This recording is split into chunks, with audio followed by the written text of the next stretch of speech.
Buenas tardes, feliz año a todos. En primer lugar, una actividad nueva de los amigos del museo. Sabéis que los amigos del museo pues estamos para realizar actividades de apoyo a lo que es el propio museo, y una de esas actividades, aparte de las visitas guiadas que ha hecho nuestro amigo Ángel de la Fuente, es precisamente esta conferencia, ¿no? Bueno, pues probablemente casi todos ya conozcáis a nuestro ponente. Ángel de la Fuente es amigo muy activo en lo que es todas las actividades del museo y de los amigos, ¿no? Es un profesor muy experimentado también, divulgador ameno, multifacético, mediático. Y bueno, pues para mí es un placer presentaros a Ángel de la Fuente y disfrutar de estos 45 minutos más o menos que vamos a tener aquí con él. Gracias de nuevo y feliz año a todos. Gracias por tus palabras, Alfonso. ¿Se oye bien?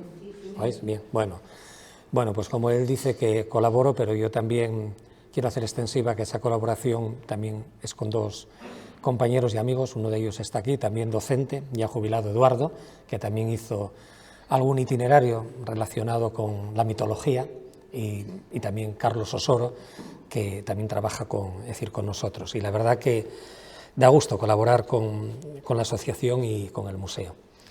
A todos vosotros os agradezco que esta tarde que tenemos aquí, que bueno, pues a lo mejor apetecía más disfrutar un poco el ambiente que tenemos navideño, que estéis aquí, y sobre todo tenéis mucho mérito porque hay alguna persona que yo creo que repite la del año pasado, repite esta y repite, ¿cuándo fue? El día 30 tuvimos una visita, vamos a cerrar el día 7 con otra visita, y bueno, va a haber alguna cosa que no hemos visto en las visitas y alguna cosa que no está en el museo también, para romper un poco también el tema. Bueno, antes de empezar con la charla, quería hacer una pequeña reflexión. Estamos en Navidad, como sabéis, es uno de los periodos litúrgicos del año litúrgico que comienza, pues este año, comenzado pues el 27 de noviembre.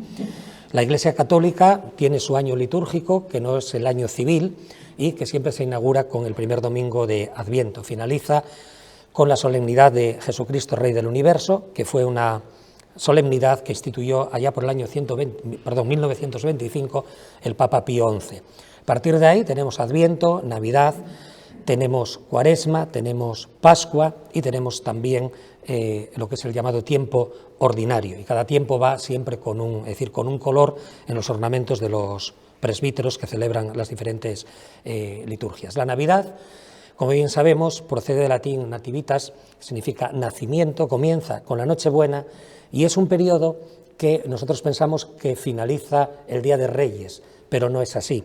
Finaliza concretamente al domingo siguiente de Reyes, cuando se celebra el bautismo de Jesús.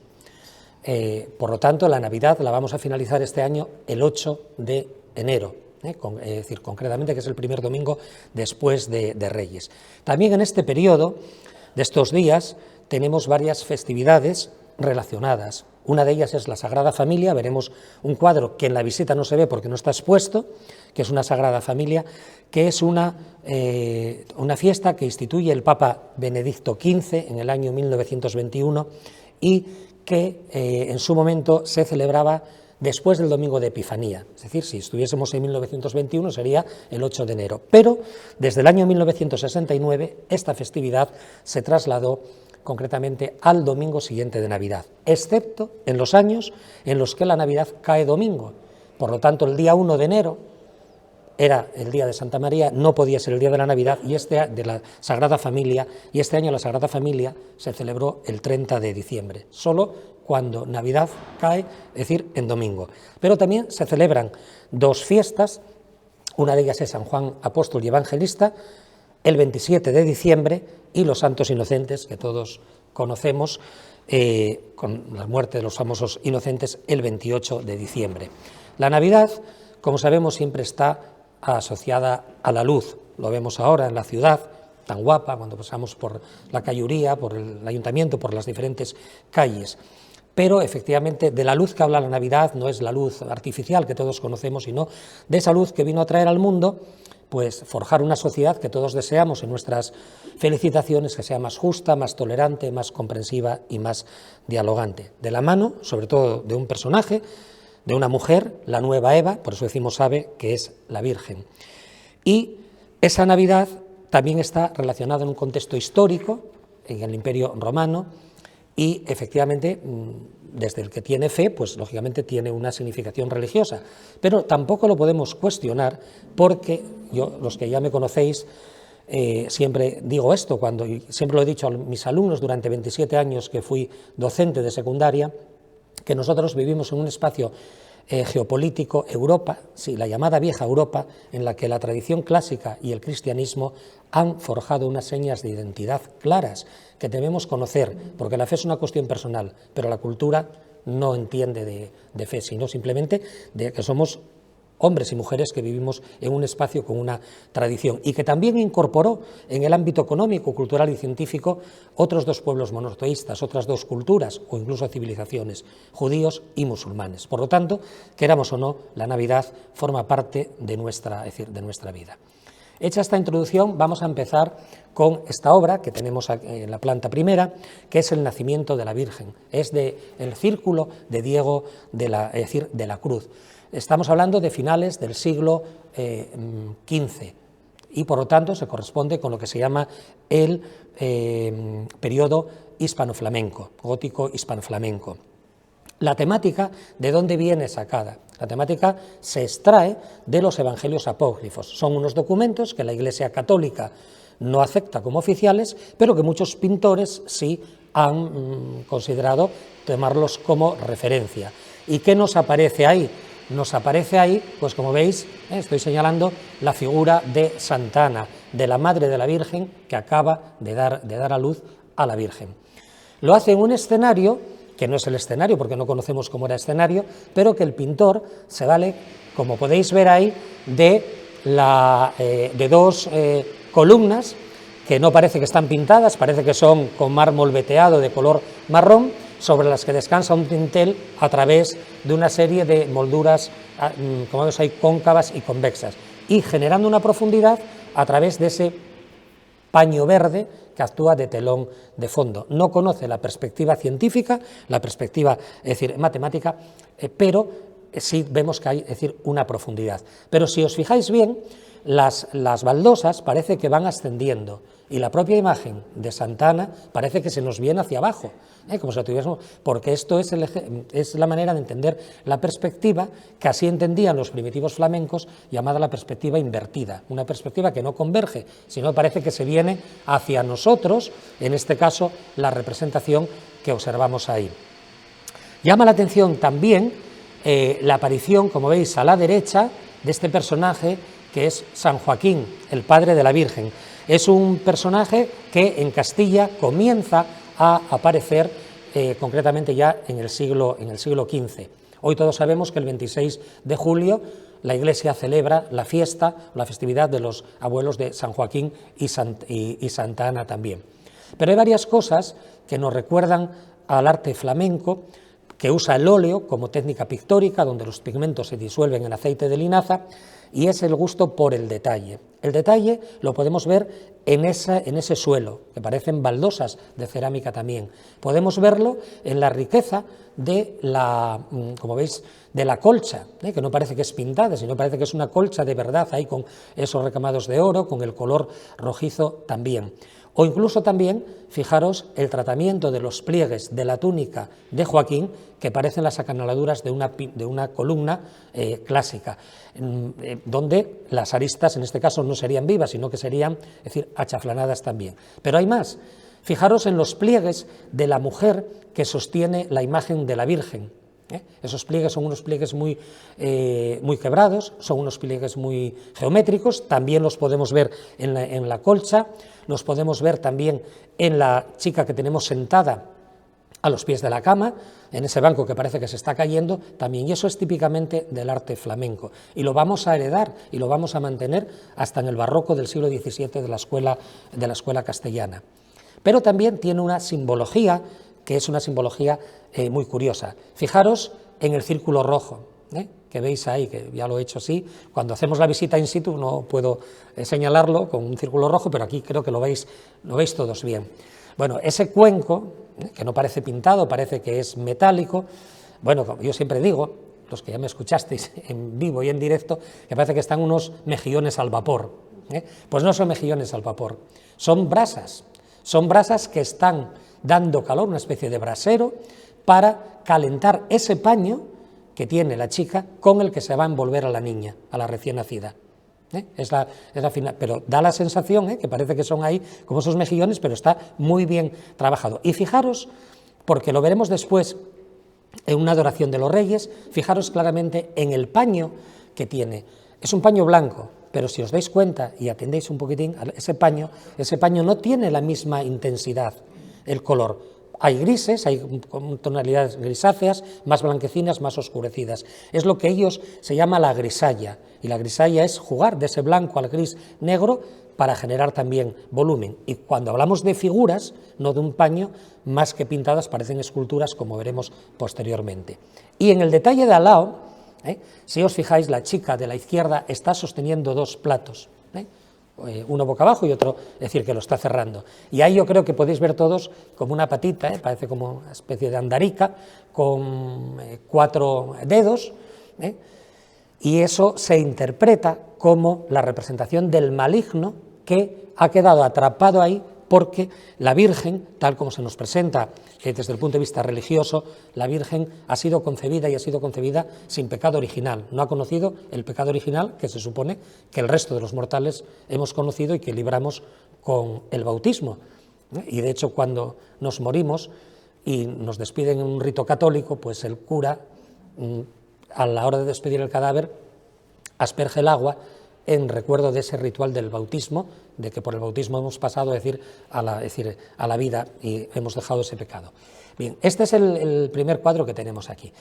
Como dentro del periodo, no de la Navidad, pero sí del Adviento, aparece la figura de la Inmaculada, me ha parecido también interesante decir, y no centrarme en un cuadro, en las visitas que hacemos a pie de obra, pues nos detenemos en esta, que es una Inmaculada de Gregorio Fernández, de la Escuela de Valladolid, del año 1626. Fijaros claramente en esos pliegues. Esos pliegues son unos pliegues muy quebrados, muy angulosos, en relación con lo que os dije antes, que ya aparecía en el siglo XV. Al lado tenemos una Inmaculada que es de Gregorio Fernández, perdón, esta que dije es de Fernández de la Vega, que es uno de sus discípulos, en este caso ya de 1663, y a la derecha del todo, no sabemos de qué año, pero esta Inmaculada la conocí con motivo de una exposición de imaginería religiosa que organizamos el Departamento de Geografía e Historia del Instituto de Salas, allá por el año 1996, en la Semana Santa, y pertenece a la parroquia de Santa María de Cermoño, en Salas. Y es muy parecida a la que tenemos concretamente de Luis Fernández de la Vega, como podéis ver ahí también. Estamos en el siglo XVII, es un siglo importante desde el punto de vista cultural, pero desde el punto de vista económico y político es un siglo de crisis. Incluso climáticamente se habla de un siglo también muy frío, con una pequeña edad glaciar, vamos a decirlo de alguna manera, aparte de la peste, de la crisis política que hemos tenido en España, pero es muy pródigo en la literatura y también en el arte. Pero como no hay dinero, ¿cómo podemos trabajar? Pues trabajamos en la madera, y por eso se desarrolla ya en el siglo XVI y en el siglo XVII una escuela de imagineros interesante, en este caso con dos focos, Castilla y Andalucía, y dentro de Andalucía también con dos, vamos a decir, subfocos, Sevilla y Granada. En nuestro caso estamos hablando de, concretamente, Valladolid. Luis Fernández de la Vega es un escultor importante, del que tenemos aquí en el primer piso un detalle del retablo de Santa María de Carrasconte, con un resucitado, y también es el autor del San Pedro Sedente, que está en San Pedro de Nora, en la iglesia prerrománica también. nos representa, es decir, a la imagen de la Virgen tal como se describe en el Apocalipsis. Y además aparece con las estrellas, estrellas que es el símbolo del saber, aparece también, como vemos en otros casos, en este caso no aparece la serpiente, puede aparecer la serpiente, que está identificado con ese pecado original que la Virgen no padeció, aparecen ramas de olivo, que está también relacionado con la paz, y también la palma, a veces con el martirio, aparecen también muchas veces pues, rosas de amor, azucenas, que significan todo lo relacionado con la pureza. Como veis, lleva un manto que es azul. Y es importante el tema de la Inmaculada porque va a ser declarada como dogma de fe en 1854 por el Papa Pío IX. Pero resulta que en España ya hay una devoción desde la época alto medieval a la Inmaculada, que se va a acrecentar con los Trastámara, pero sobre todo cuando se consolida esa devoción a esta imagen, que va a ser declarada patrona de España en 1644, es porque se le atribuye el milagro en la batalla de Empel, en el contexto de la Guerra de los 80 años, que finalizó en 1648, con la consecuencia de la separación de las Provincias Unidas de lo que es hoy Holanda, un problema político que se tira de la religión para solucionarlo. Se usó la religión, pues en este caso, como en muchas ocasiones, con una finalidad política. Entonces se daba todo por perdido y a partir de ahí, pues entonces la Inmaculada, es decir, fue cada vez más, es decir, teniendo peso. De hecho, hacia 1892, el Cuerpo de Infantería del Ejército la declara su patrona. Y en este sentido, ese color azul que veis en el manto, en pintura y en esta talla, es lo que hizo que los curas, y sobre todo los españoles, que son los que tienen el privilegio de celebrar el Día de la Inmaculada, la misa, vestidos de azul. En aquellas iglesias donde no hay casulla azul, porque solo se pone una vez al año, como mucho dos, a lo mejor para la Asunción, se revisten de blanco, que significa también la pureza, la alegría, pero son los curas españoles los que tienen ese privilegio. También el diseñador de la bandera de la Unión Europea, Arsenio Deit, pues en los últimos días de vida, él afirmó que se había inspirado en esta imagen para componer el diseño de la bandera de la Unión Europea que todos conocemos con las 12 estrellas y el color azul. Bueno, siguiendo el relato, pasamos a decir a dos cuadros. Fijaros, el de la izquierda es un cuadro que es claramente renacentista, de mediados del siglo XV, prácticamente entraría dentro del Renacimiento clásico, español, y el de la derecha es un cuadro ya barroco de Carducho. Los dos tratan lo mismo, la Anunciación, como veis ahí, pero hay diferencias, lógicamente. En el primero no nos aparece la paloma, que sí aparece aquí, en el segundo, pero la paloma está debajo de este telón de fondo que pintaron después. Tampoco nos aparece el ángel. Aquí, si yo os hablase de Rafael, os hablase de Leonardo, creo que todos lo veréis. Es decir, esa idealización, el modelo de la cara, que tiene esa arquitectura, es una arquitectura renacentista, vemos esa profundidad, aquí marcando una línea de fuga, aquí marcando otra línea de fuga, que van a converger a un fondo que vemos ahí tapiado por este jardín, por esta especie de atrio, una arquitectura que recuerda también a la romana, en fin, a la renacentista también. Lógicamente el detalle se ve en la alfombra, que no parece pintada, parece tejida. La canastilla o la canasta esta, si os fijáis hasta los mimbres se ven perfectamente, e incluso en el libro adivinamos la escritura, no sabemos lo que dice, pero es decir, la escritura. Estamos hablando de una anunciación que se celebra, como sabéis, el 25 de marzo, lógicamente, si echáis cuenta, por eso el 25 nace Jesús, porque como estamos 9 meses en la barriga de nuestra madre, de marzo a, pues hay que casar las fechas también. Pero en cambio en la siguiente, que veis ahí, que es otra anunciación, es decir, de Carducho, aparecen dos mundos. Vamos a decir, el mundo terrenal, que es donde está la Virgen, como veis aquí, con esta aparición levitando, porque es un ángel, es decir, con las alas en señal de vuelo, que lleva, como veis aquí, esta especie de lilium, de azucena, símbolo de la pureza, pero que tenemos de aquí hacia arriba, el mundo celestial. Empleamos mundo terrenal y mundo celestial. No aparece en el barroco, ya en el Renacimiento y sobre todo en el manierismo. Pensad en el Greco, por ejemplo, en el entierro del conde Orgaz tenemos la parte terrenal y la parte, es decir, celestial también. Y si nos fijamos, vemos aquí a Dios Padre irrumpiendo de esa especie de nube, casi como una especie de torbellino, y de él el Espíritu Santo, que es el que se va a encargar de la obra, de esa concepción que después, si leemos a San Lucas, ahí está el Magnificat, cuando la Virgen empieza, hágase en mí, según tu palabra, aquí la esclava del Señor, ahora me llamarán dichosa, etcétera, que se suele también cantar en alguna de las ceremonias de la Virgen. Y por otro lado tenemos, es decir, sobre todo la imagen del ángel, con esa afectación junto con la de la Virgen, donde tanto la cara como las manos, ya también se podía ver en el Renacimiento, hay un lenguaje no verbal que nos dice bastante también, porque el barroco se centra mucho en ese lenguaje no verbal. Frente a los colores, como veis ahí, fríos, que aparecen en el manto de la Virgen, digamos, en el paño con el que cubre ese atril o la túnica del ángel, tenemos colores más cálidos, en torno a amarillentos, jugando con azules también, que aparecen en el entorno celestial. Y a mí me recuerda mucho esa imagen de Dios Padre como dueño del mundo, con la bola del mundo, irrumpiendo, es decir, como las que pinta Miguel Ángel en la Capilla Sixtina, cuando aparece Dios Padre, es decir, en la creación, es decir, como una especie de torbellino también. Pero quisiera también, aunque esto no está en nuestro Museo de Bellas Artes, pues también presentaros este cuadro, para que lo veáis, es el mismo, está en la iglesia parroquial de mi pueblo, de San Juan de Priorio, fue restaurado en el año 2004, es el Sueño de San José. Es un cuadro anónimo del siglo XVII, así nos lo ha catalogado el anterior director de esta pinacoteca, don Emilio Marcos Vallaure, creo, Emilio Vallaure me parece, si no recuerdo mal, y donde nos muestra ese sueño que tuvo San José cuando él decidió repudiarla en secreto.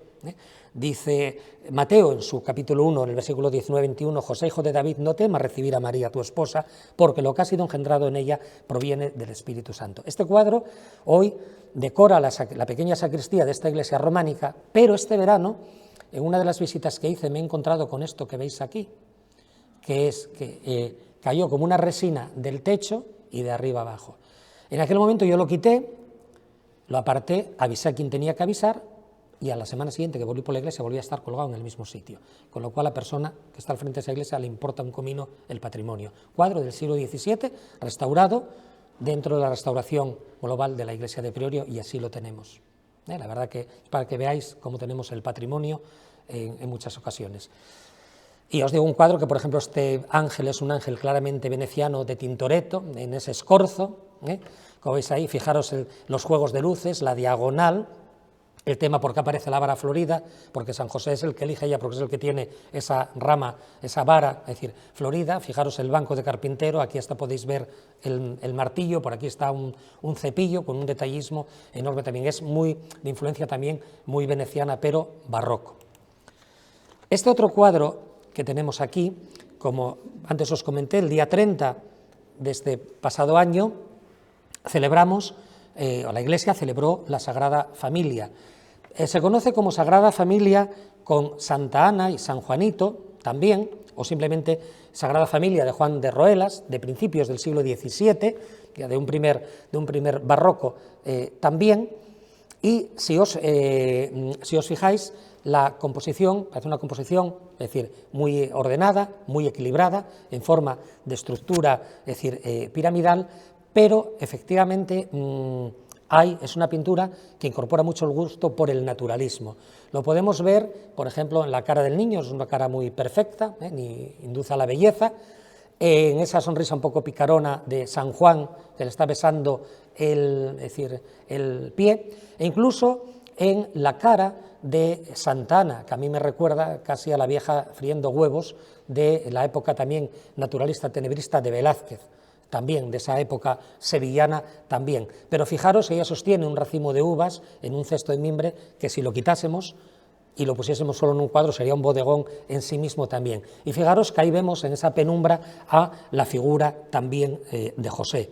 Por lo tanto, es decir, estamos hablando de ese barroco de ecos tenebristas, donde, por ejemplo, todavía la luz que invade al niño es una luz muy marfileña, a mí me recuerda mucho también al manierismo, Estamos hablando de 1615, ese año, un año antes se muere el Greco, Caravaggio está pintando por ahí, estamos ahí pasando de lo que es el manierismo hasta, es decir, ya el barroco.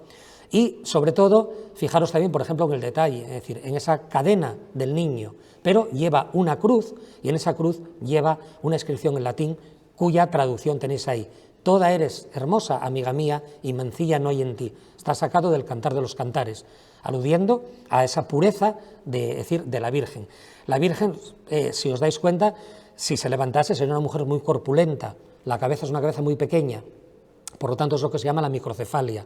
Eso ya se inventó en el helenismo griego, en el segundo clasicismo, y después el manierismo también lo ha ido manteniendo a lo largo también de sus producciones, y ha pasado claramente en este caso al barroco. Por lo tanto, estamos hablando de ese primer barroco, es decir, tenebrista, claroscurista, que tenemos también aquí algún ejemplo.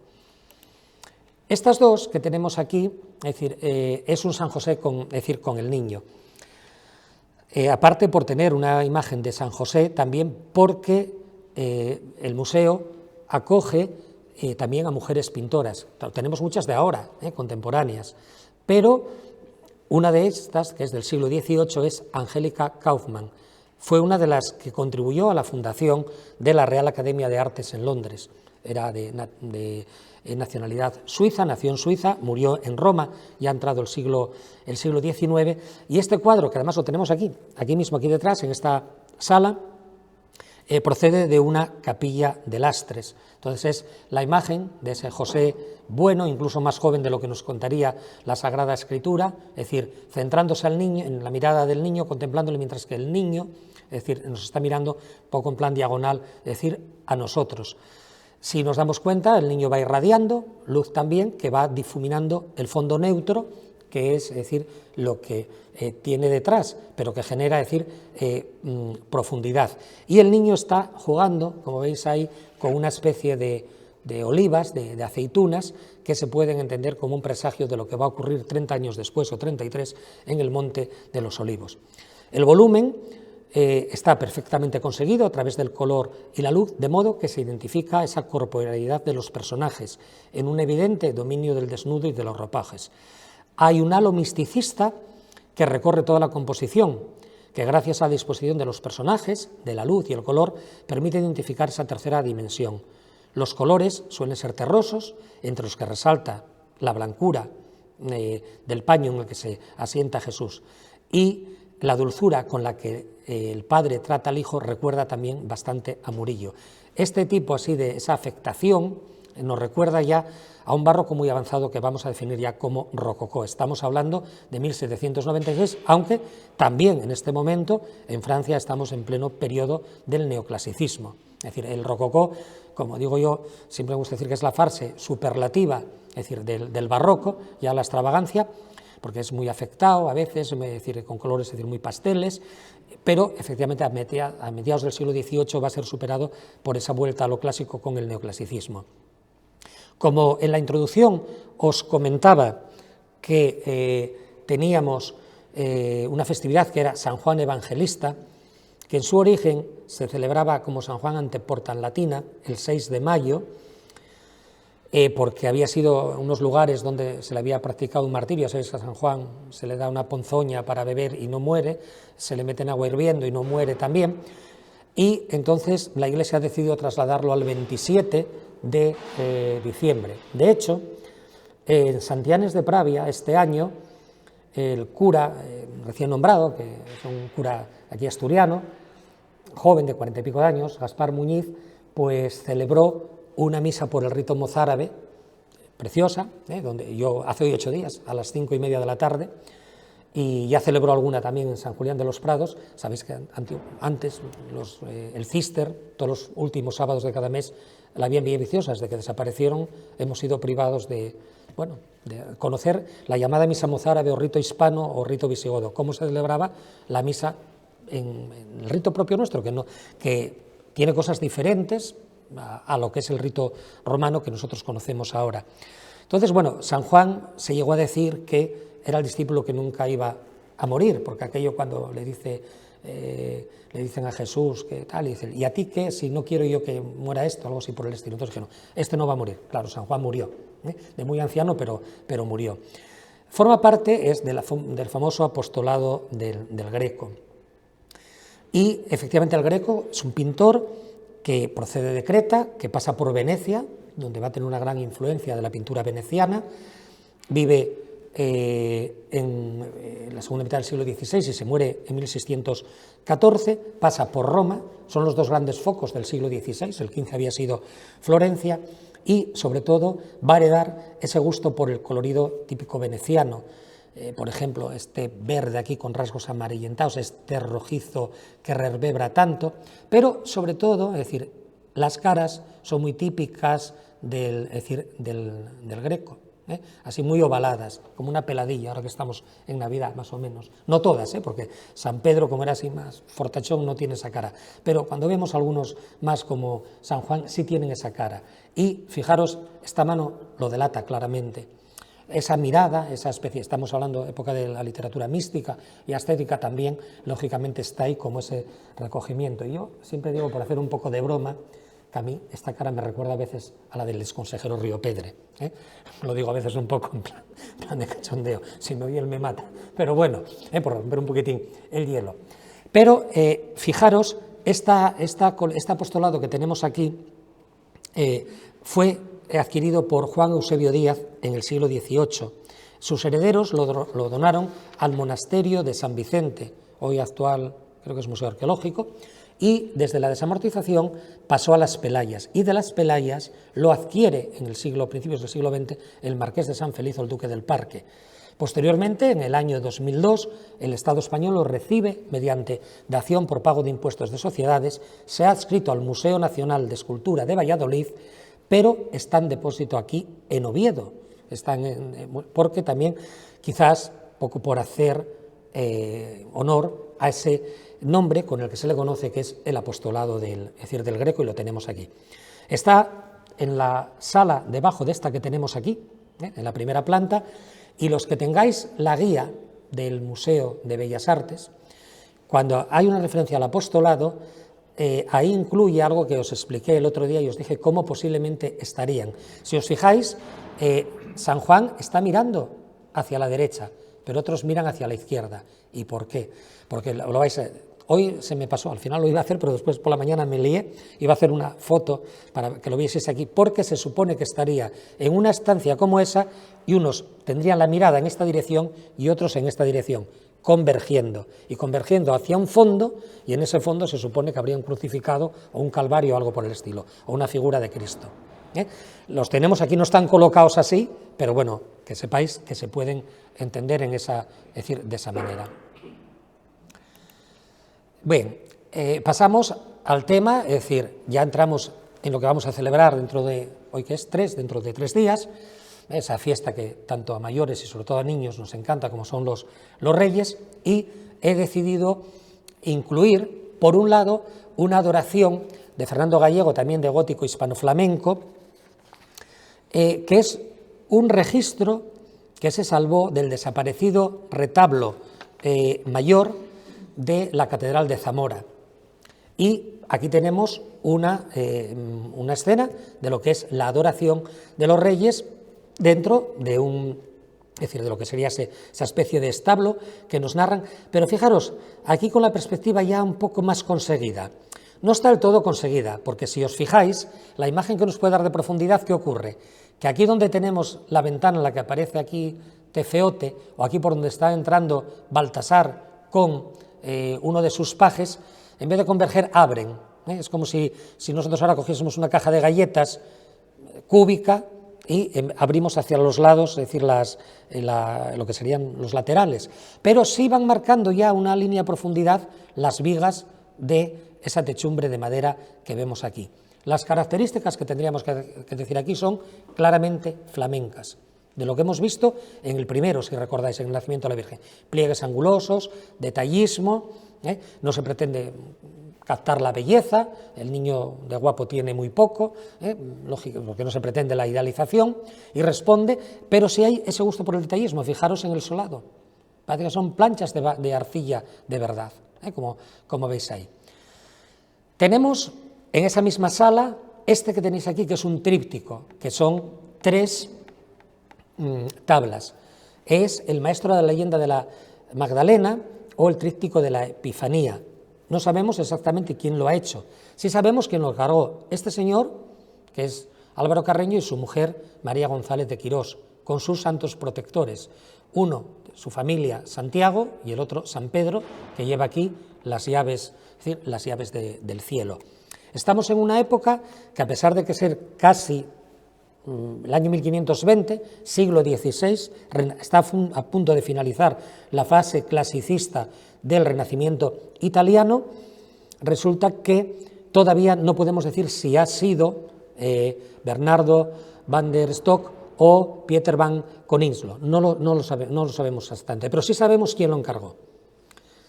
Efectivamente, la aparición de los donantes es algo que ya aparece en la Edad Media, sobre todo en la Baja Edad Media. Si visitáis la sala capitular de la Catedral de Oviedo, algunos seréis amigos de la catedral, pues ahí se conserva un fragmento del retablo de las Lamentaciones de Juan de Candamo, y aparece Juan de Candamo y su mujer también. Lo que pasa es que está todo machacado porque, como consecuencia de la Revolución del 34 y los procesos bélicos de los 30, pues aquello quedó afectado también. Posiblemente os estaréis preguntando, alguno ya sabe por dónde van los tiros porque me ha oído, que aparece aquí Hattie McDaniel, la que aparece en Lo que el viento se llevó. Y es que yo, aquí me vais a permitir también un poco el chiste, aquí Baltasar me recuerda un poco a ella, por eso lo puse un poco, no tiene nada que ver, pero bueno, un poco para romper el tema y tal. Bien, y bueno, os pongo la relación ahí, ese link o ese enlace también. Si os fijáis, la escena no se produce no es real, y no es real por un motivo, porque la Sagrada Escritura nos dice que el niño nació en un pesebre, o nació en un establo, en una cuadra. Bueno, ahí eso de cuadra no tiene nada, es una arquitectura muy noble, una arquitectura muy renacentista, y yo siempre que me paro en este tríptico, siempre llego a la conclusión de que estos pintores flamencos, y a mí me recuerda mucho a Van Eyck, cuando hace, pues, por ejemplo, la Virgen del Canciller Rolén, por ejemplo, o el canónigo Van der Paele, o, por ejemplo, en la primera, parece que Van Eyck estuvo en Oviedo y que conoció Santa María del Naranco, porque es un belvedere que recuerda muchísimo, además con un vano trigémino y arcos peraltados, a Santa María del Naranco. Eso es importante, ¿por qué? Porque fijaros, nos está hablando de pintores que no solo son pintores, que también conocen la arquitectura. Pensemos en Leonardo, por ejemplo. Muchos de los grandes artistas fueron polifacéticos, no solo, a lo mejor fueron muy buenos o pasaron a la historia por ser grandes pintores, pero también eran escultores. Miguel Ángel lo fue todo, pintor, arquitecto, escultor. Bueno, pues en este caso muestra que el pintor conoce esa arquitectura del Renacimiento. Recoge el ofrecimiento de los 3 dones. Esos 3 dones que depende de la fuente que consultéis, todo el mundo como va Melchor, Gaspar y Baltasar, dice Melchor el oro, Gaspar el incienso, Baltasar la mirra. Bueno, pues hay quien dice que es Gaspar, que tenemos aquí, es el que ofrece el oro, porque es un rey, Melchor es el que ofrece el incienso, símbolo de divinidad, y la mirra como representación, que es el hijo de Dios hecho hombre y también del cuerpo que en un momento se preparará para la sepultura también.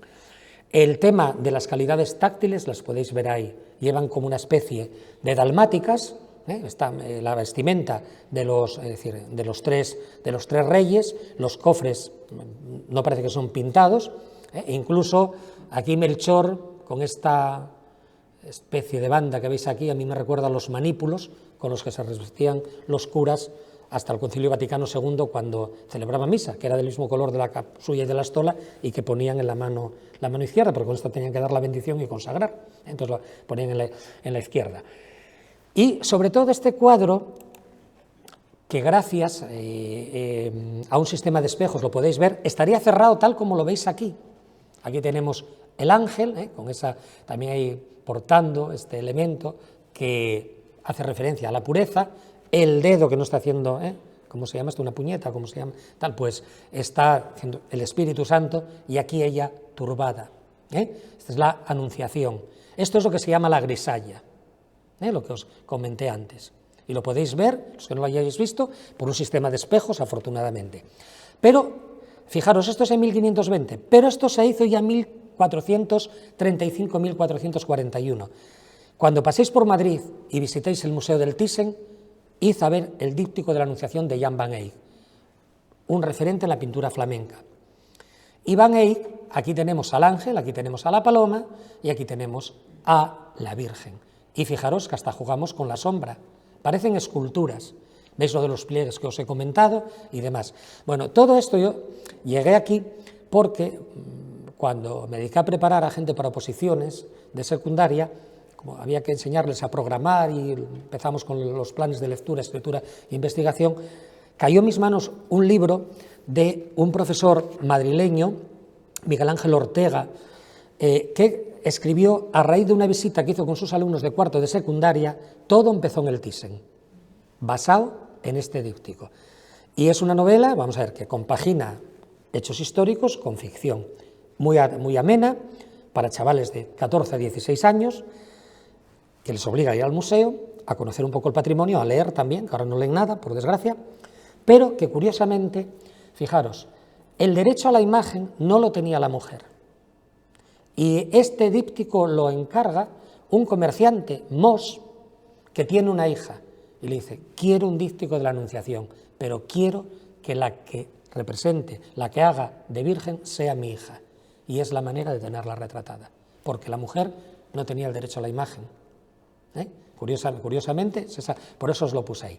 Y fijaros, hemos hablado de los donantes. Vuelvo a la iglesia de mi pueblo. Voy a hacer un poco patria. Esto afortunadamente no está en la iglesia de Priorio. Esto es un escándalo. Estuvo desde el año 91 hasta el cierre de la iglesia por obras en el 2004. Se encargó a un pintor y esta es, como veis, una atmósfera, a mí me suena muy daliniana, la Virgen ascendiendo, porque la iglesia, la patrona de San Juan de Priorio es la Asunción de María, aunque el santo bajo el que está advocada la iglesia es San Juan Evangelista.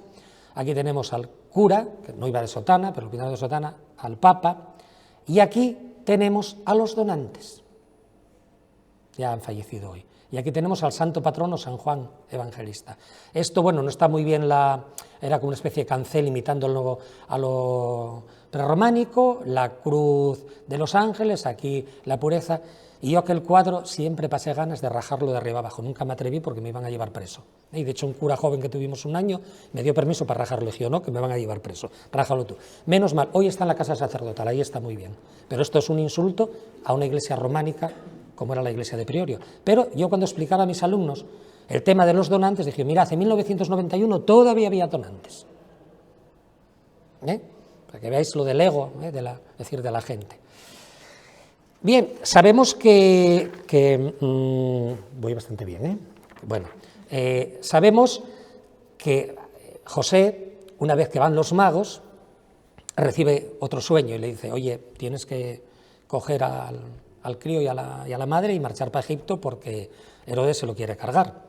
Y efectivamente, arrancan. Aquí tenemos la huida a Egipto de Lucas Gassel, también ya de renacimiento clásico, pero un renacimiento flamenco, donde, fijaros, vemos que es la huida, pero pensad en el paisaje no es acorde con lo que describe, porque es un paisaje, lógicamente, que es flamenco. Esa arquitectura no la había en Tierra Santa, en Palestina, ni en Egipto. Además, bueno, y efectivamente, pues claro, recrean sobre el espacio en el que él vive el pintor esta escena que veis ahí de la huida a Egipto. Dice el profeta que de Egipto saqué a mi hijo, para que se cumpla la escritura, porque vuelve a regresar de Egipto, pero también vuelve a tener otro sueño, y le dice: no vayas allí exactamente, sino que cambia dentro de Palestina y vete a Galilea, y por eso fueron a Nazaret, porque estaba Arquelao, el hijo de Herodes, también.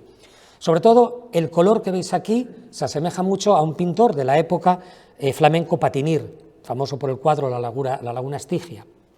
Pero también estas figuras que vemos aquí, que son casi hombres cerillas, que la perspectiva nos hace ver que vemos en una lejanía, nos recuerda también a las escenas de paisaje, porque el paisaje empieza a adquirir importancia ya en esta época del XVI y sobre todo en el barroco, de Bruegel el Viejo. también. Escenas de caza, escenas como patinando en lagos helados, también. Y al lado tenemos algo parecido, que es un descanso, lógicamente una tirada no lo iban a hacer, de Eugenio Cajés, también ya hablamos ya de ese primer barroco, y ahí sobre todo, este lo tenemos aquí, en la planta debajo de esta, vemos la imagen de la Virgen, muy iluminada, a mí me recuerda mucho también a las mujeres que se pintan en el manierismo, también marcando lo importante que es el niño, y fijaros, por ejemplo, decir, el foco de luz, cómo va incidiendo, marcando zonas iluminadas, zonas oscuras. Esto ya se hacía con Bassano, ya se hacía también con Caravaggio, ya se empezó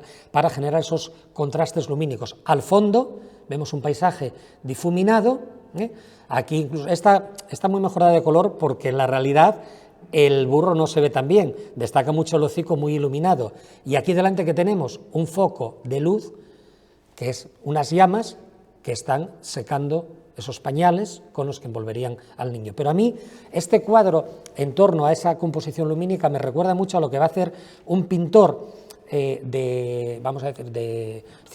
también de la época francesa, que se llama Georges Latour, que en torno siempre o a una vela, a un conjunto de velas, genera una composición con fuertes claros de claro oscuro, zonas muy iluminadas y zonas muy oscurecidas, también. Este no, simplemente porque como el día 8 celebramos el bautismo, no lo tenemos aquí, ninguno. Esto es uno de los registros de la Capilla Scrovegni de Giotto, donde aparece el bautismo de Cristo con el Padre en la nube y demás, simplemente por recordar lo que dije al principio del bautismo de Cristo que se celebra el domingo siguiente. Y ya finalmente, que acabamos con este cuadro, pues hago referencia al cuadro de la presentación en el templo de Veronés. Hablamos de un renacimiento italiano del siglo XVI, veneciano, que tenemos aquí, en la planta de abajo, porque el día 2 de febrero se celebra la fiesta de la luz, la Candelaria, y se celebra también la presentación del niño en el templo.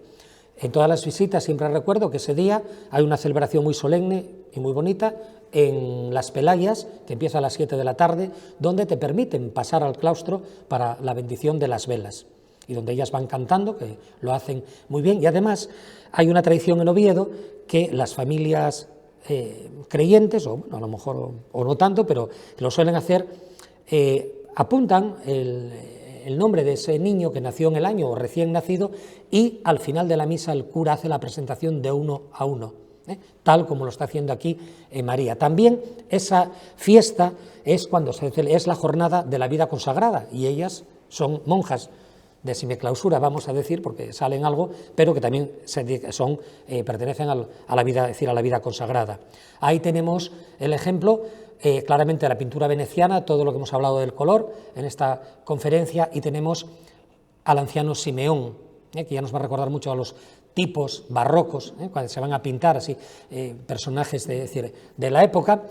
El anciano Simeón, que es el que le dice que ahora puede tu siervo cerrar los ojos porque ha visto la salvación, y hace una profecía o un presagio a la Virgen, le dice, y a ti un puñal te atravesará el corazón, porque efectivamente va a ver morir a su hijo. Incluso, ya sabéis, la madre de Pelé con 100 años entierra un hijo de 82, y en este caso pues ella lo enterró con 30, es algo antinatural, pero bueno, que a veces ocurre en la vida. Y aquí tenemos esa imagen de la Virgen con esa microcefalia, que ya hemos hablado también, y detrás de ella estaba la profetisa Ana, que es una mujer que quedó, según la escritura, se lee el Evangelio de Lucas, creo que en esta festividad, pues hace referencia pues a que se quedó viuda a los 7 años de casada, y después se dedicó pues a practicar la oración y el ayuno en el templo hasta los 84. Hay una cuestión que es anacrónica, que es el báculo y la mitra. Simeón no era un obispo porque no estaba en la iglesia jerárquica, pero bueno, lo ponen ahí.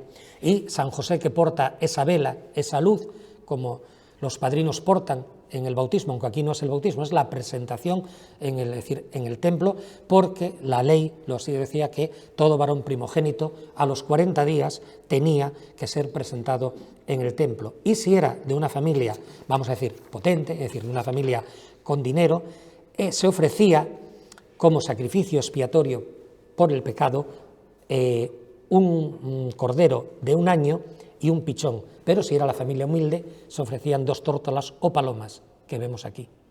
Además, fijaros la magistralidad con la que pinta esa jaula donde vemos la transparencia a través de, de los barrotes también.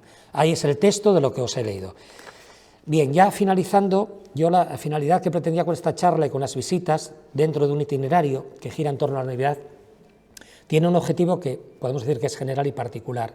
La Navidad se convierte en un pretexto para conocer nuestra pinacoteca y la temática centrada en estas fechas permite al creyente acercarse desde la fe y al no creyente entender estos hechos dentro del contexto en el que hemos nacido.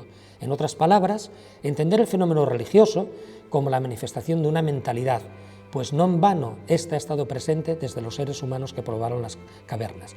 Espero que no os hayáis aburrido mucho y que esta disertación haya conseguido el objetivo propuesto. Muchas gracias.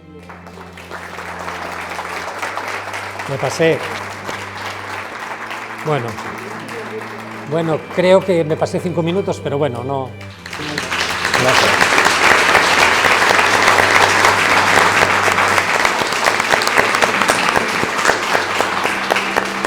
Muchas gracias.